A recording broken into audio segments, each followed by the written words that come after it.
11 মে 1998 রাজস্থানের পোখরান মরুভূমি হঠাৎই কেঁপে ওঠে। সন্ধ্যায় প্রধানমন্ত্রী অটল বিহারী বাজপেয়ী সংবাদ মাধ্যমের সামনে এসে ঘোষণা করেন, India is now a nuclear weapon state.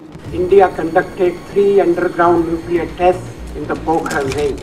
তখন গোটা বিশ্ব অবাক হয়ে তাকিয়েছিল ভারতের দিকে। কিন্তু প্রশ্ন হচ্ছে, গৌতম বুদ্ধের অহিংসার বাণী আর গান্ধীর সত্যাগ্রহের দেশে কিভাবে অস্ত্র ভান্ডারের সবচেয়ে মারাত্মক শক্তি পারমাণবিক অস্ত্র আত্মপ্রকাশ করলো? ভারতের পারমাণবিক যাত্রার শুরু 1974 সালে ইন্দিরা গান্ধীর আমলে পোখরান 1 পরীক্ষা হয়। যদিও সরকার বলেছিল এটি পিসফুল নিউক্লিয়ার এক্সপ্লোশন, তবুও আন্তর্জাতিক মহল সেটিকে একেবারেই বিশ্বাস করেনি। 1996 সালে বাজপেয়ী অল্প সময়ের জন্য প্রধানমন্ত্রী হলে পরীক্ষার চেষ্টা করেছিলেন, কিন্তু সরকার টিকল না। 1998 সালে দ্বিতীয়বার ক্ষমতায় ফিরে তিনি আর দেরি করেননি। ডক্টর এপিজে আব্দুল কালাম ও ডক্টর আর চিদম্বরমের নেতৃত্বে গোপনে শুরু হয় প্রস্তুতি। 11 মে এবং 13 মে মোট 5টি ভূগর্ভস্থ পরীক্ষা সম্পন্ন হয়। পরীক্ষার পরপরই আমেরিকা, জাপান ও ইউরোপীয় দেশগুলি ভারতের উপর অর্থনৈতিক নিষেধাজ্ঞা আরোপ করে, কিন্তু ভারত পিছু হটেনি। বাজপেয়ী স্পষ্ট বলেছিলেন, আমরা কোনো দেশের বিরুদ্ধে আগ্রাসনের জন্য এই অস্ত্র বানাইনি, এটি ভারতের নিরাপত্তা আর আত্মসম্মানের প্রশ্ন। পোখরান 2 এরপর ভারত এক মহাশক্তিতে পরিণত হয়। এই মহাশক্তিকে নিয়ন্ত্রণ করার জন্য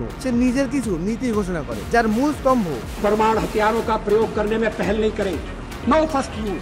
हमने ये भी कहा कि जिनके पास परमाणु शस्त्र नहीं है, हम उनके विरुद्ध उनका उपयोग नहीं करेंगे।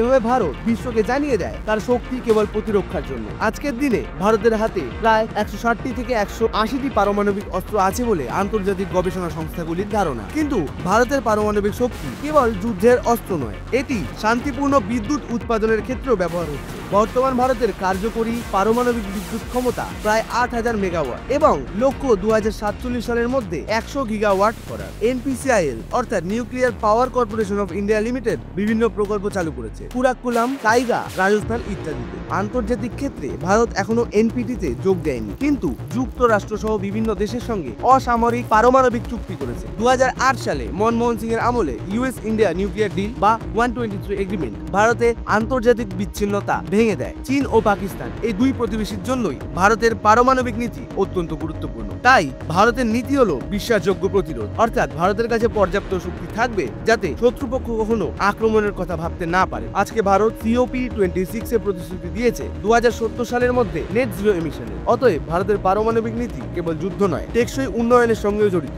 ভিডিওটি ভালো লেগে থাকলে লাইক করুন, শেয়ার করুন, সাবস্ক্রাইব করে পাশে থাকুন।